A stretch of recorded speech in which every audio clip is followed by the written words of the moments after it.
Good afternoon and welcome to Let's Talk Safety. My name is Javon Davis and I am one of the Assistant Deputy Commissioners of the Philadelphia Fire Department. And I'm really excited to host today.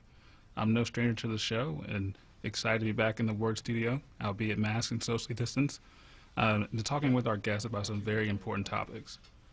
Today we're going to talk about fire prevention and the role of paramedics within the PFD. So feel free to call in. We'll be taking questions throughout the show. You can reach us at 215-634-8065. Again, that's 215-634-8065. Before we jump into questions, I would like my guests to introduce themselves and let everyone know their current role with the department and how long they've been with us. Do we have Battalion Chief Gustav Baumann with us? Hello, I'm here, Javon. My name is Gustav Baumann, Battalion Chief with the Philadelphia Fire Department. I've been with the city for 25 years. Actually, next week is my anniversary, and I've been with the Fire Prevention Division for a little bit over a year. Great, thanks, Chief, and great, happy almost anniversary with the department. That's great. Thank you very much. I appreciate it. It's been my pleasure to serve everyone this long. Great. Next, we want to talk to paramedic Deborah Chapman. Hi, I'm Deborah Chapman. I've been with the department. It'll actually be my anniversary in 2 weeks' time, and that'll be 5 years. Right now, I am fire service paramedic, and I'm working with Engine 19 out of Germantown. Great. Next, we go to Yi Shao. Hey, how you doing? My name's Yi. I started as an EMT. Been with the department since December 2014, and currently a paramedic. And I'm in the pool right now. Great. Can we go next to paramedic Imani Tart? Hi, this is Imani Tart. I've been with the fire department for 5 years now, mostly as an FSC or EMT. I just got my paramedic certification. So, yeah. All right, great. Thank you all for being here. We're looking forward to talking about, being a paramedic with the department. But first, we want to talk to Chief Baumann about Fire Prevention Week. And Chief, as you know, this week's theme has been serving up fire safety in the kitchen. Can you talk to us more about why cooking safety was important to highlight this year? Oh, absolutely. I think cooking safety, just in general, is very important to us because cooking is the leading cause of home fires and home fire injuries. And so that's important. But that this year, with all of our COVID restrictions and people being home more often than they were before, we find that people are cooking more often than ever. It was said that statistics show that 2/3 of all families in the United States cook at least one hot meal per day. Surely now, with restaurants being closed and having everyone in the same house, that number has gone up. And so we need to make sure that people cook safely. Speaking of that, can you tell us some key safety tips for home cooking that can really cut down on the amount of fires we see in the city? Absolutely. So we don't want anyone to cook what they say unattended cooking. It's very important that if you're cooking or frying or baking, that you remain close to your items that you're making. So, for example, if you're cooking on the stove top, you don't want to leave the kitchen, and you want to cook with caution. Please don't cook if you're sleepy, if you're under the influence of prescription medication that makes you drowsy, or alcohol. Stay in the kitchen. If you have to leave the kitchen, turn the stove off. If you're baking or roasting, make sure that you remain in the home. Set a timer that reminds you to go back into the kitchen and check on it regularly. And one of the things that I say is most important for us, or actually one of two things, is keep anything that can catch fire away from your stovetop. Oven mitts, wooden utensils, the packaging that the food came in, towels, or even curtains. And the second most important thing I always tell people is to make sure that you have a child-free zone immediately in the area that you're cooking. And we suggest that that's 3 feet away because we wouldn't want one of the children to get close to the stove and reach up and grab a handle and pull that item down and possibly get injured, but that way, or knock something over that would then catch on fire. They're very important things to us. In addition to that, we probably would say, well, what do you do if you have a fire? And if you have a fire, it's very important that you decide what you want to do. If it's a small fire, a cooking fire on the stovetop, and it's grease, Turn the burner off, put a lid over that pan, and leave the pan covered until the pan is completely cool. If you have an oven fire where the fire is contained to the inside of the oven, turn the oven off and keep the door closed. Never open it. If you're not sure, or if that fire has spread, or you're unable to cover that pan, then just get out. Leave. Get everyone to leave. Close your door behind you. That will contain the fire to the house. Call 911 from outside the house, and then go to your central meeting place. Very helpful tips. Thank you, Chief. Can you tell us more about the competition we had between recreation centers across the city and that were, tailored towards these messages for Cooking Safety and Fire Prevention Week? So we had the recreation centers help us. It was so wonderful. During the summer, they helped us. By the way, the Cooking Fire theme is our national theme this year. And with that, what we did was we had groups of children in all the rec centers scattered throughout the city to submit little video snippets and chat sessions, Zoom-type things, if you will, to our fire prevention division. And then we had a little contest, and members from our fire prevention division then graded them, if you will, and came up with winners, and then visited them and gave them positive reinforcement speeches on the wonderful work they did. That's great. That sounds like a really fun initiative. It was fun to see all the children. Most of it was done remotely. Video cameras were set up in all the facilities. It was a blast, other than not being able to be there in person on many of the occasions. And for those who don't know, Fire Prevention Week, as Chief Bauman noted, is national, and it was pegged around the anniversary of the Great Chicago Fire, which broke out in 1871. And Fire Prevention Week is one of the longest-running public health observances in the nation, and first observed back in 1925. So glad we are still, holding on to the tradition and trying to make some positive out of a really negative situation back in the late 1800s.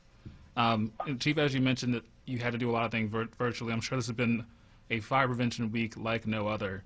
How have you all had to adapt to still engage the community with COVID out there? I'll tell you, it really has been difficult for us.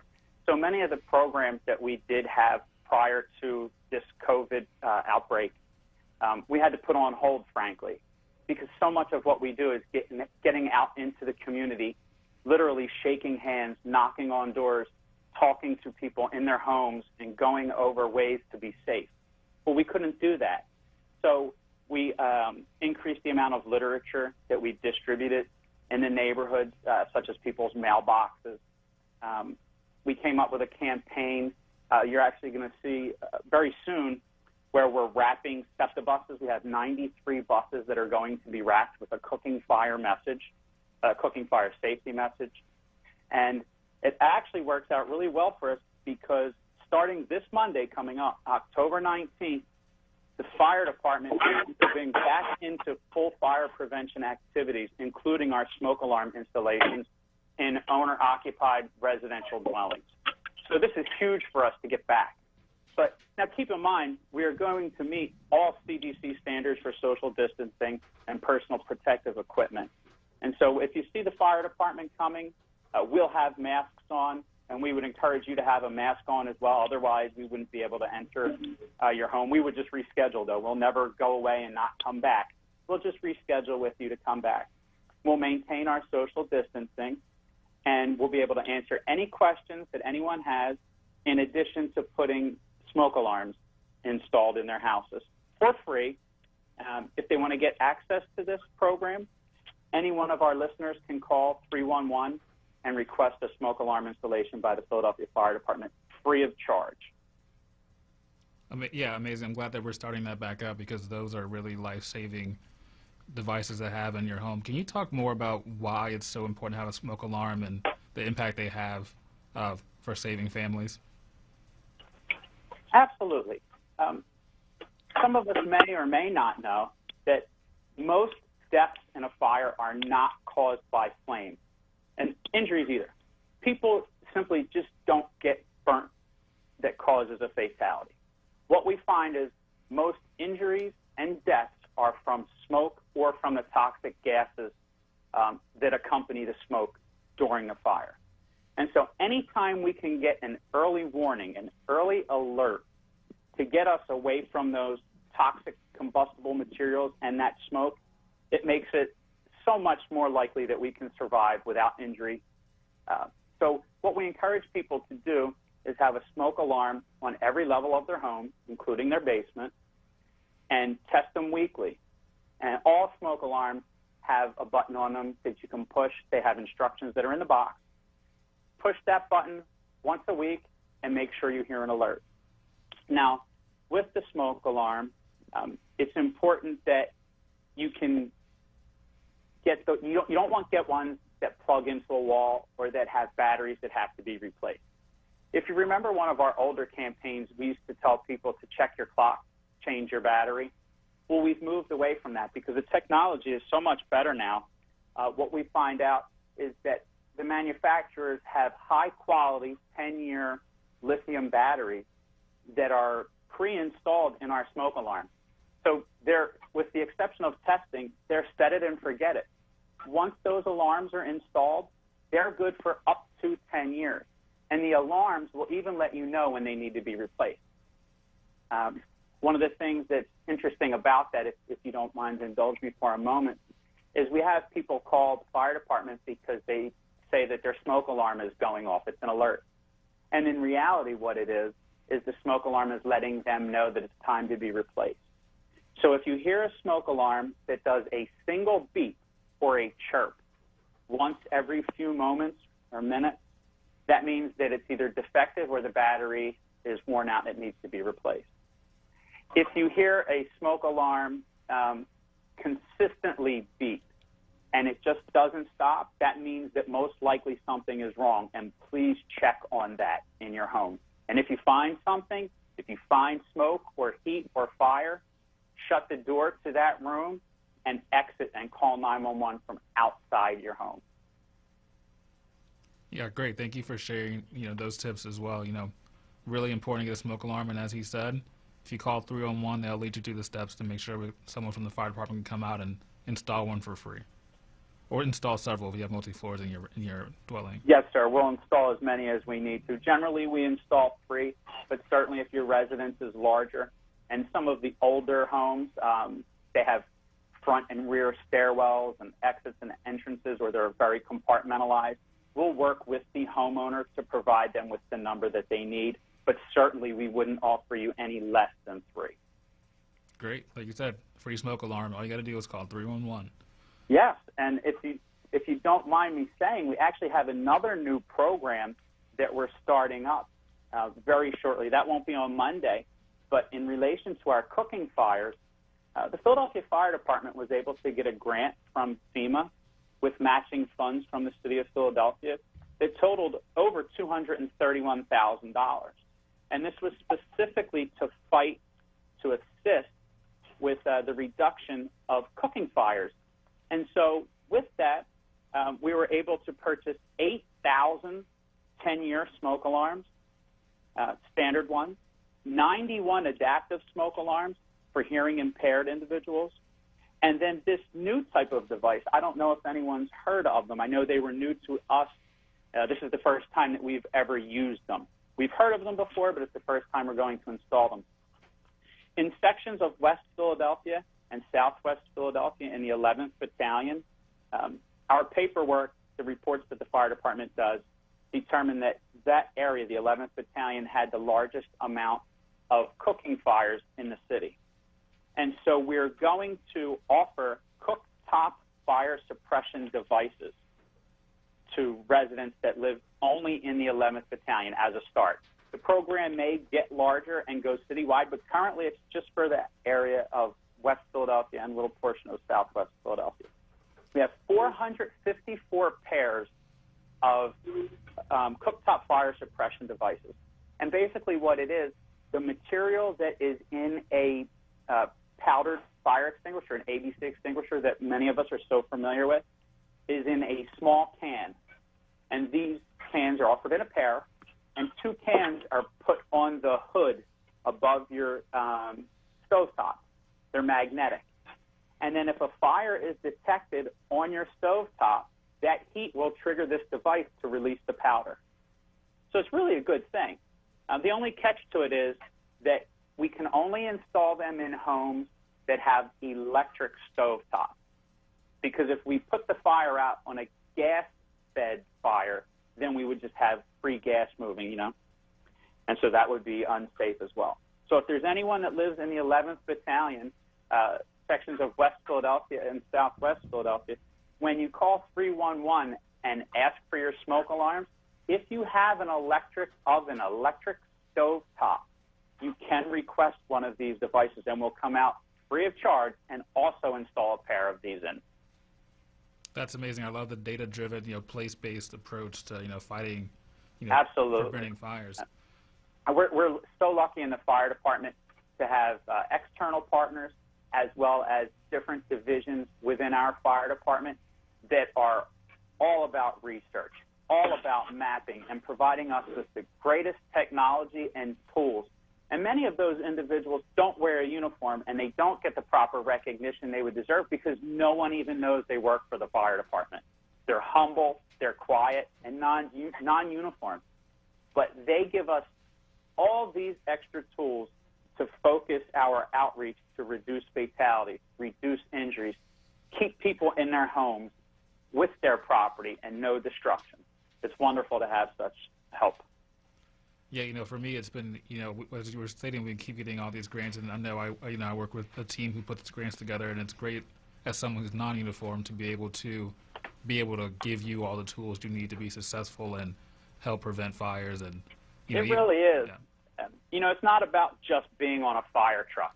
The fire department is so large, it's so diverse. We do so many different things. And the partners that are with us today, the paramedics, it's not just an ambulance. It's not a third service. The Philadelphia Fire Department provides wonderful EMS in addition to wonderful fire service. And we can't do any of this without all of our partners, non-uniform, uniform, suppression, and EMS. Yes, sir. It's definitely a team approach, and, it's a great team. A lot of, great people working together to save lives and help people. I mean, what better way to have a career than to do something like that? It really is. And that's why I enjoy prevention so much, because if we can make sure that your family is safe and you don't have an incident, the outcomes for everyone are better. If you had a fire, your neighbor would be affected. And so, we try to keep everyone safe. Yeah, so get a smoke alarm. If you qualify, get the cooking-based alarms. What are some other things you would recommend for every household to do? Is it having a plan? Talk more about that. Well, especially we're going into a holiday season. And so despite being COVID compliant and urging individuals not to have mass gatherings at their homes, there are holidays that are coming up. And with those holidays, we have to make sure that we have our electrical systems up to date. People may be using extra appliances or plugging in decorations that require additional electric, and we just want people to be safe. And so some of the electrical hazards that we talked about, do you have enough outlets in each room to avoid the need for multiple attachments or extension cords? Do you have heavy-duty appliances that require special thick extension cords? Please avoid draping extension cords over wires, pipes, or nails. In addition to that, think about your heating, because now we're getting into the cooler season. Make sure that you turn off your portable heaters when you go to bed. Please don't refuel any of the portable heaters that use kerosene inside the house or while they're still warm. Do that outside. Make sure that your portable heaters are at least 3 feet away from anything that could be considered combustible, bedding, furniture. Please don't use the stove or oven as your heat. In addition to that, a couple of things I would like to talk about special for parents. Make sure that you keep your matches and your cigarette lighters out of the reach of children. Please leave your children with a responsible adult, even if it's for a short time, if you have to go somewhere. Make sure that the babysitter knows this next point, which I'm getting ready to talk about, which is your home escape plan. But make sure that your babysitter or anyone who's watching your child knows that plan. And in addition, when you go to someone else's house or you drop your child off for a sleepover or anything else, make sure they inquire with that family about the home fire escape plan that they have. Now, you'll probably ask, what is a home escape plan, right? So we call it a home fire escape plan. And what that consists of is having an area outside of the house that everyone in that family can meet so that we can do a head count and know that no one is missing. Part of that home plan is that we have more than one way out. You always want to have more than one way out of that house if possible. And with that, we have to recognize early on, is this a fire that we cannot fight? And we shouldn't be fighting fires that are scattered throughout the house. You know, when we talk about fires that you can fight, we mean something like a small fire in the fireplace, a grease fire in a pan, or a food fire in an oven. But anything larger than that, you really have to get out, call 911 from outside the home, and go to your central meeting place where you can take your head count that is farther away from your house. Go to the end of the block. Make it so that you're not in an area where you could be further harmed, especially after you made it out safely. Great. And then the other, yep. Oh, sorry. Yeah, one more point. Go ahead. Oh, yeah, I was just going to say, and the other part of it is always do like we talked about earlier, which is have that smoke alarm on every floor, but also have a carbon monoxide alarm within 15 feet of each sleeping area, and test them weekly as well. Thanks, Chief. Those are really great tips, and I hope people will listen to them and take necessary action to make sure that their family is prepared just in case the worst happens. Again, we are taking calls at 215-634-8065 if anyone has any questions. All right, next I want to talk to some of our paramedics. We're currently hiring paramedics and want to encourage anyone who is qualified to apply for that position. To learn more about what they do, I'm looking forward to chatting with Yi, Deborah, and Imani about their journey from EMT to paramedic. Some of you may know this, but in case you didn't, Philly has one of the busiest EMS systems in the country, and we currently have the busiest medic unit in the country. So not New York or LA, Philadelphia has the busiest medic unit in the country. I think a lot of people are surprised to learn that around 75 to 80% of our daily calls are emergency medical calls. So I'm really looking forward to hearing more from people who are actually on the street doing the role. First, I'll start with Deborah. Why did you decide to become a paramedic? Okay, so it's a bit of a long story, I guess, but for me, this was like a midlife career change. Before I got into EMS, I was working for pharmaceutical companies. I used to do drug discovery research, and unfortunately, I got laid off, and so I was looking for something that was, and I was kind of burned out on that. I'd done that for a number of years, and I was looking for something that was still within the medical field that would, be not too expensive and not take too long to train for. That was for me to do, and I'd always had an interest in emergency medicine because my research was into stroke, mainly into stroke, which of course is an acute emergency. So I had a lot of background knowledge. I just never had patient contact or worked in the field. It was all research, theoretical based.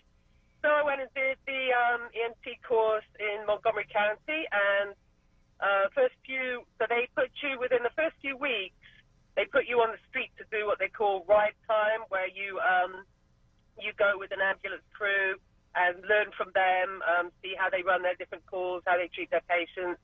And so from my first call, from my first day on ride time, I was just, this is it. I need to do this. This fits me perfectly. This is what I need to do for the rest of my life. So after that, I had a plan, and so EMT is like the entry level for EMS. Once you have become an EMT, then you can study further to become a paramedic. So I did that. That just allows you to give a higher level of care to your patients, give medications that an EMT can't give, do certain medical procedures, interpret EKG so that you can understand heart rhythms. So I went back to school for paramedic while I was working full-time, or studying full-time, just like the other paramedics here. And while I was in paramedic school, our right time in paramedic school was with the Philadelphia Fire Department, which is one of the reasons why I chose the school that I went to, so that I could get to ride with the Philadelphia Fire Department and see and experience everything that there is for us to see and do out here on the street in Philadelphia. And I knew that was where I needed to be. So I worked in interfacility transport for 3 years, waiting for the application to open up for the Philadelphia Fire Department. And as soon as it did, I put my application in, and here I am. Never looked back. Great. We're glad to have you. Yi, why don't you go next? Well, after graduating from college, I always want to do something in the medical field. So they always tell me I had choices to get into EMT or like nursing routes. So I signed up for EMT because, like Deborah said, it was a fairly short timing training. So after I became an EMT, I was hired by the fire department. And while I was here, and I love the job. I mean, even though it's very big, that's also very rewarding because we can see what we do. I mean, we can see the outcome and the people that we serve. It's great. I mean, we do have different problems that we have to resolve. It's like playing detective, you know. We go to a patient's house. We got to figure out what's going on and how to put the puzzles together. And that's what made me motivated to become a paramedic, where we can do much greater things. And so ever since then, I mean, I'm still continuing my journey as a paramedic, and I'm still enjoying it to this day. Great. Love to hear that. And Amani, let's finish off with you. Why did you become a paramedic? Well, it all started in high school, actually. I attended Randolph High School, where I first started in the nursing program. So I always said, I wanted to be a nurse. And my friends, some of my close friends were in the fire academy that they have there at Randolph. And I was like, I'll give it a try. I never thought about being an EMT or a paramedic. It just wasn't a thought in my mind. I didn't know too much about it. So I got my EMT in high school in 2013, a year before I graduated. And we actually were taught by our instructors at Randolph were people who worked for Philly Fire. So I just loved how compassionate they were about the job and how family-oriented they were.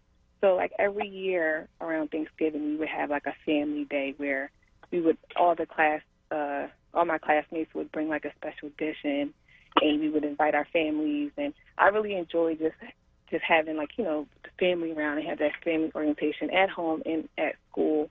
It didn't feel like I was always at school. Just when we walked through the fire academy doors, it was just like I was home. Like, we were able to talk to them like they were our parents, and they looked after us. So I got on in 2015. I was working at Medic 18 in Alany section, and just like, sometimes I worked with a paramedic, and sometimes we were downgraded. Just not being able to help or not do as much as I know I could do if I was a medic, it just like, I was like, what, I want to go to paramedic school. So the fire department gave us the opportunity to go to medic school, which we did at Chestnut Hill, and we just graduated this past summer in July, and we all passed. So, now I'm a medic, and I can't wait for this new journey. Great, and I want to say congrats to Amani and Yi, who just finished their program. A special thank you out to PWI, Philadelphia Works, and Chestnut Hill for the first partnership to help our EMTs skill up to paramedics. So I want to talk more about that, because that is not an easy situation. You all are working full-time as an EMT and also going to paramedic school just about full-time as well. Can you all talk about that? Yi, why don't you go first?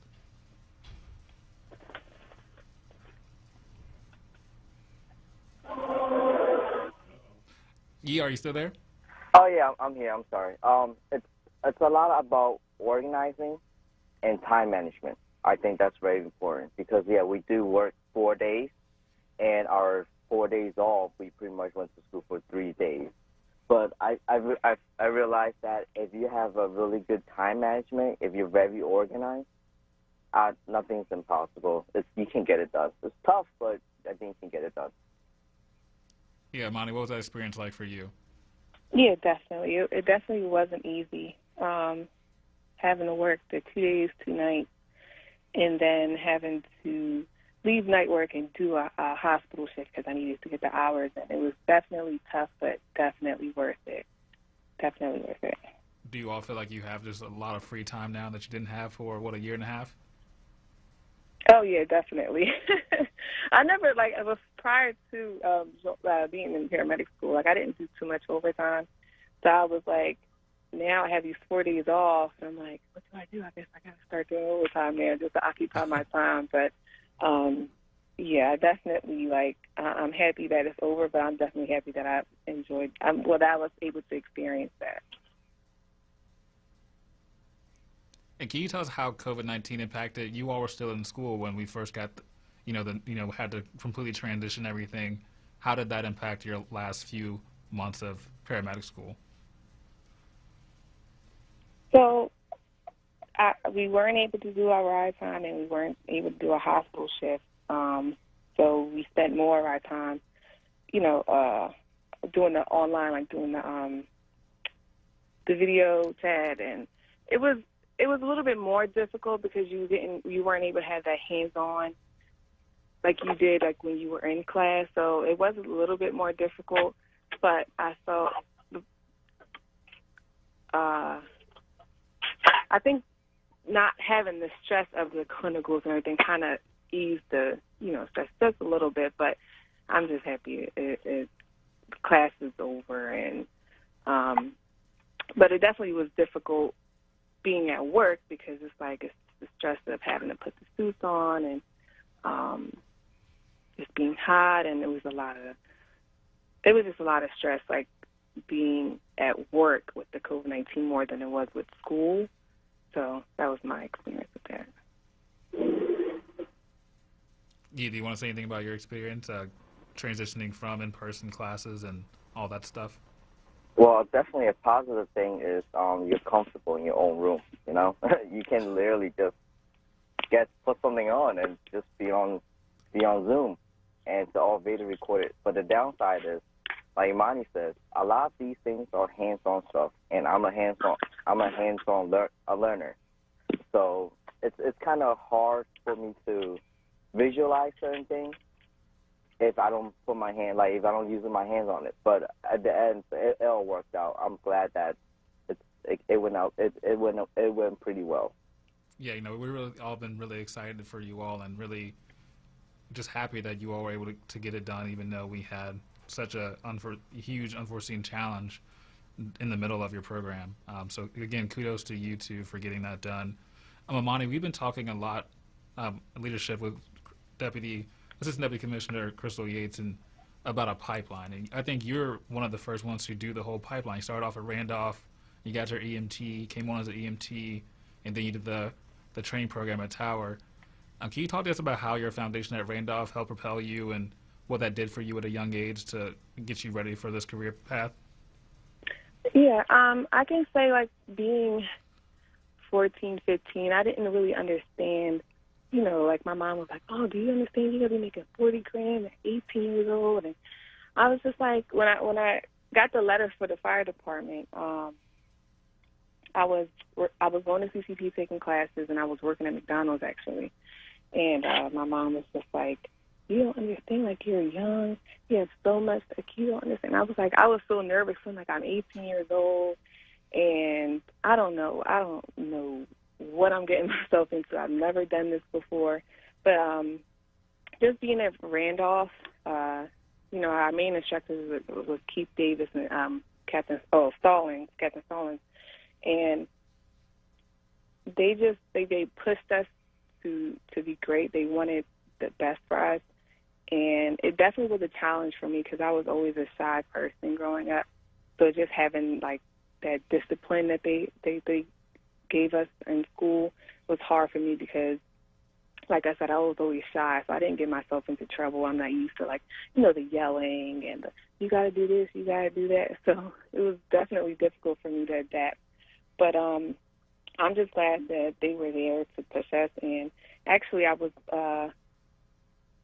just talking to one of my classmates from Randolph recently, and they were wondering if there would be, like, another EMT class. And I was like, I was wondering the same thing because I know there's a lot of people who would love to come on this job, but they're, like, struggling either to go to paramedic school or they've just been waiting. So I was wondering, too, like, would there be another EMT class for those people who went to Randolph or who, just graduated Randolph? Would they have the opportunity that I had?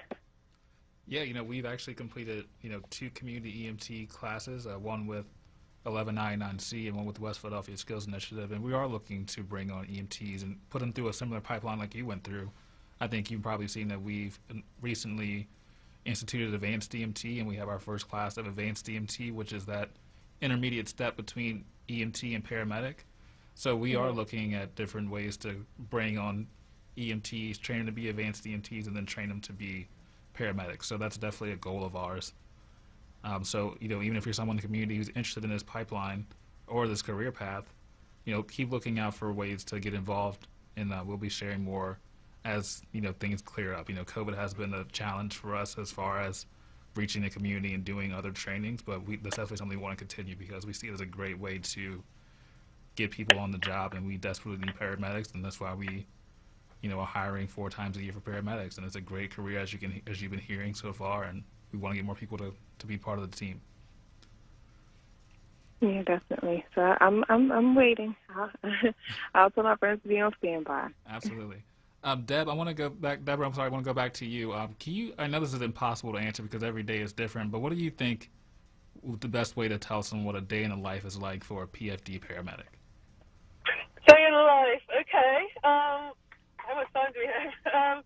All right, so basically, so most of us are assigned to a certain station. Some of us are in the pool, which means you might be at a different station every day. Me, I have a permanent station, so I'll get to my station. First thing you want to do when you get to your station is check out your ambulance, or the truck, as we call it. So if the other crew is already on another call, we wait for them to come back. As soon as they come in, we have to move right away, get all of our fire gear on there, get all of our equipment checked out, check everything, make sure that everything is present, that the ambulance is fueled and everything is ready to go. Get reports from the off-going crew if we're missing anything, if we need to address any equipment issues, if our medications need to be restocked, things like that. So that's something that's the ideal. Sometimes we don't get to do that because as soon as the ambulance pulls into the station, we get dispatched on another run. So this is usually a very quick procedure. Everything, all the gear goes on the ambulance, log into the documentation system, put everything on there, and then we're straight out to our first call. So that basically anywhere that to anybody that's called 911, which could be somebody's house, it could be a nursing home, could be a school, anywhere. And the goal is, each station is assigned a certain area, which we call the local, and we are supposed to try and stay within that local, and the ideal is that each designated ambulance stays within that local. However, as you mentioned earlier, Philadelphia has the busiest EMS system in the country, so frequently, say I'm in Engine 19 and my neighboring unit is Medic 10, so if Medic 10 is involved in a call in their area and another call comes in their area, I might have to go to their area to take care of somebody else because they're busy. So we are supposed to stay within a certain area, but that doesn't really happen. As we like to say to ourselves, the city is our local. We can go anywhere. We can be dispatched anywhere within the city. So, so the calls that we can get, obviously, You know, in paramedic school, you're taught about how to manage acute medical emergencies, your stroke, your heart attack, cardiac arrest, imminent childbirth, respiratory difficulties, chest pains. We're trained to manage those, but that's not usually the majority of our calls. The majority of our calls, the person does have some kind of medical issue, but there's also some social issues. For example, like an elderly person that's not feeling well, that's bedbound, and they need to get medical attention, but there's no way for them to. They may not have an acute emergency. They need some medical attention, but their family has no way of getting them out of the house or getting them to hospital. So we will come and take care of that. Also, psychiatric emergencies, people that are suicidal, people with mental health conditions that haven't taken their medicine. They may not be in an immediately life-threatening condition, but they still need to be in the hospital and they need to go sooner rather than later. So we'll go and take them. So we'll go to the house, the nursing home, or whatever. Meet our patient, assess our patient, and determine what medical needs they may have. Then we have to decide how we're going to get that patient from the house, which carrying device we need to use to get them from their house or from their nursing home out into the ambulance, where we will continue our assessment treatment. And then we will take them over to the hospital, which, each local has hospitals that are closer that we tend to go to. My local, we mostly go to Einstein, but again, depending on where you are in the city, you can go to any hospital that's close to where you are or that's appropriate for your patient care. So we'll do that, take the patient to the hospital, see the patient, arrive at the hospital, and now we have to, so when we've assessed the patient, we've prepared mentally a report of what we have assessed, our assessment findings, and what we think might be going on with the patient, their history, their vitals, what treatments we've given, and then we need to present that patient to the charge nurse who will be waiting in the emergency room. So we present our patient, and the charge nurse makes a determination of where we're going to send that patient according to what their needs are, which room they're going to. So take the patient to the room, then we have to put that patient in their bed, and then we have to give a full report to the nurse or the doctor or both who will be taking care of the patient. So patient's offloaded, back in the truck, clean up, wipe everything. Now we have to document everything that we did to the letter, make sure everything is on point because that's part of the patient's medical record. And then within 20 minutes, our tones will ring and we'll be off to the next one. And we will be doing that 12 hours, 2 days, 2 nights. And hopefully we will get back to the station on time, which doesn't always happen. But we take it as it comes. Yeah, no, it sounds like a very busy role, but it sounds very rewarding. And like you said, another perk of the role is the schedule. You said 2 days and 2 nights, and you get 4 days off, right? We do. We get 4 days off to rest and recuperate, which is a great bonus. It's a pretty good schedule that we have, 2 days, 2 nights. So yeah, you do have time to recover. And like you said, and like you said earlier, yes, the job is very stressful. It's very busy.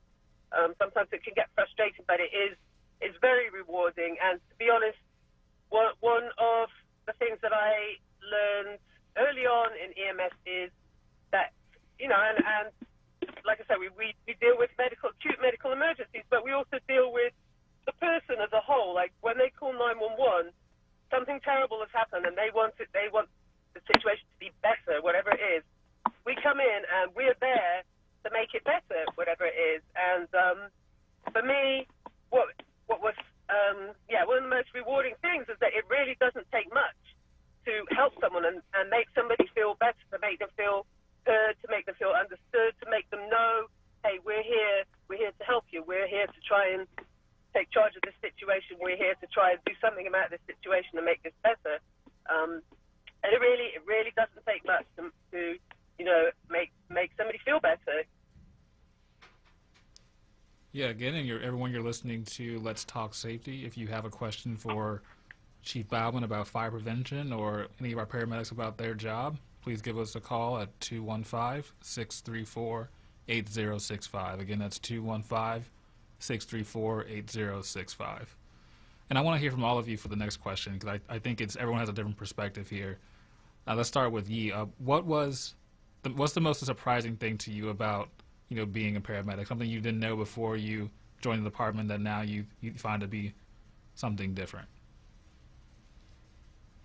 Well, I guess the thing that surprised me is, again, it got to go back to time management. It's because every single time we go on a call, either fire or medical, it's all time consuming. Every second counts for that person or for whoever. So it's a great experience that you cannot learn from anywhere. I think that's the thing that stands out when I'm on this job. All right, Amani, let's go to you. What's something you found surprising about your new role as a paramedic? Honestly, what surprised me about this job in the first place was just the community, just going out into the community and just seeing the poverty and just seeing what people really go through. Because, you might feel like you're having, like, a bad day, but then you go into these homes and you see, like, these people are actually going through more than what you think your bad day is. And just being able to, like Deb said, just being able to help and just the simple things, like just helping someone really just made me appreciate what I have. So I was just I was just happy that I was able to come onto the job and just be a helping hand, because, like I said, it's just surprising. You don't understand what people really go through. So that's my little story. And Deborah, what about you? What surprised you most about this role?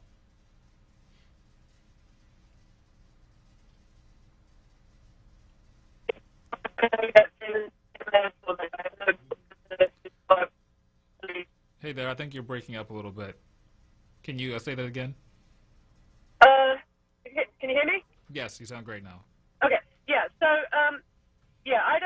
me personally, I don't have any, before I got on this job, I had no EMS background whatsoever, and I have no EMS providers, no doctors, nurses, military, firefighters, police service people in my family at all. So I didn't really know, my idea of what an ambulance was and what goes on in an ambulance. I thought it would be like a nurse on wheels or a doctor on wheels. You people are sick and you make them better medically. What it's really more like, I would say, is like you're a social worker on wheels. You have to, most of the patients that we have aren't, like I said, they don't have an acute medical emergency that needs to be medically managed immediately, but there is something that you need to do for them, for that person as a whole, to help them feel that you are getting help to them, that you understand them, that the reason why you're there is to try and work out what's going on with their assessment, try and see what their vital signs are and what they mean, try and get their medical history. So, I think that was the most surprising to me, is that the social aspect of caring for your patient was not something that I even knew about or thought about. I thought it was just going to be, he has this condition, so I give him this medicine and I make him better. And it's really not that at all. And I would just like to address what Imani said as well, in terms of when you're on this job, yes, you might feel like I had a bad day, I'm stressed out, my relief was late, whatever your problems might be, then you go into someone else's house and you see how they are struggling with their health or with their life, situation in general, and it makes you feel so grateful to have your health and your strength, and considering the fact that you're the person that is helping, not the person that needs help, and that it's a big eye opener, and it definitely changes your philosophy on life. Yeah, I think that's great. It takes a lot of soft skills. You can teach a lot of people to, the technical things that have to do to be this job, but it does take a lot of just being compassionate and wanting to help others, and we appreciate you all for sharing that. So always talking about recruiting paramedics. What are some things you all would tell someone who is interested in this role, and what advice would you give them? Let's start with you. The advice I would give them is you better get ready for work. Once you sign up for this job, you sign up for it. You got to keep working, because there are people out there that need us. So we can't give up, So you can't slack off, because every minute counts. Amani, what about you? What are some advice or things you would tell someone who will be interested in becoming a paramedic one day? I would definitely say be prepared to be busy. Be prepared to see things that you've never seen before. And also try not to take the job home, because you see a lot of things and it can definitely surprise you, or can definitely dig deep and you're like, oh my God. And I would definitely say don't take it home, and if you need somebody to talk to somebody. I know there's a lot of people who drink to take away the pain, or they do other things, but definitely talking to someone and just try not to bring all those emotions from work home definitely helps. But yeah. And Deborah, what about you? So I would say, the first thing, Imani took the words out of my mouth. I would say be prepared to work, because if you come to Philadelphia, you're going to be busy. You're going to miss your lunch. You're going to get off late.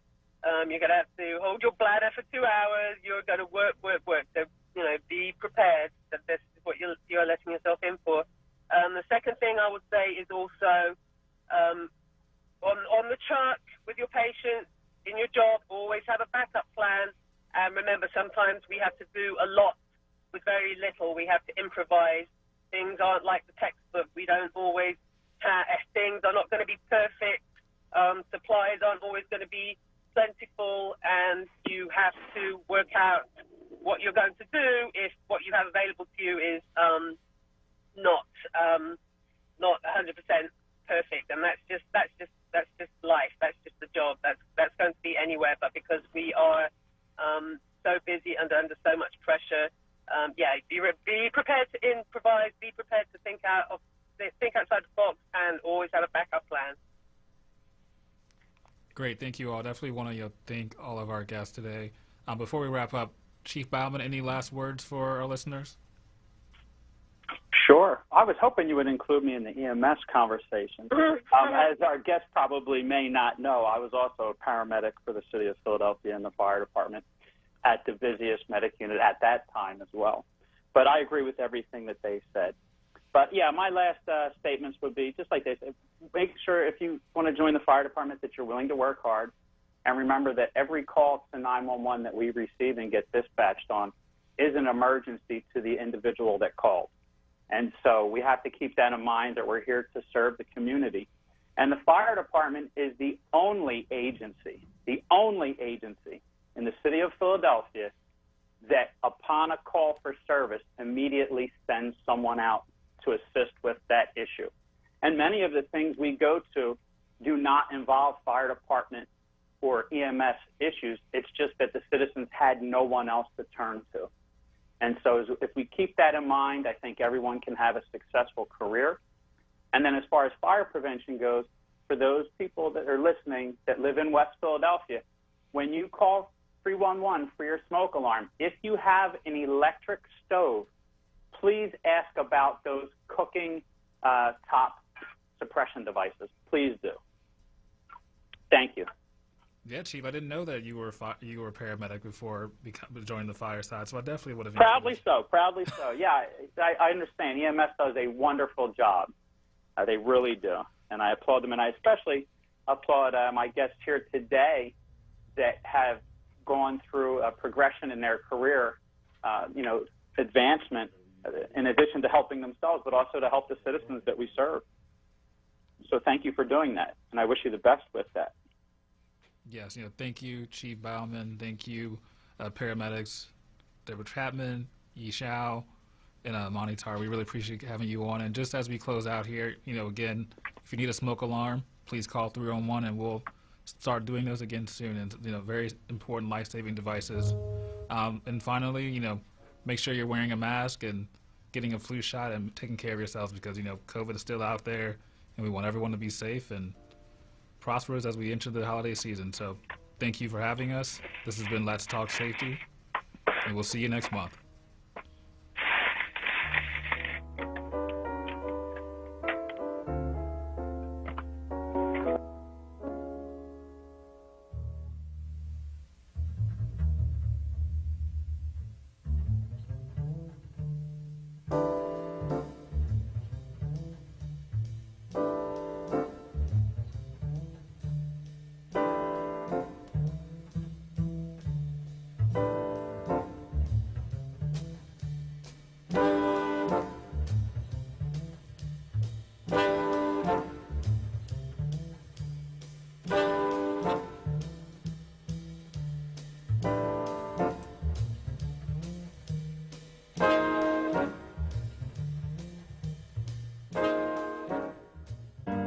Reverend Tyler, with November 3rd around the corner, do you know how you'll be voting this year? Dr. Callahan, I requested my mail-in ballot, and I'm returning it the day it comes in the mail. That's perfect, because we can't leave anything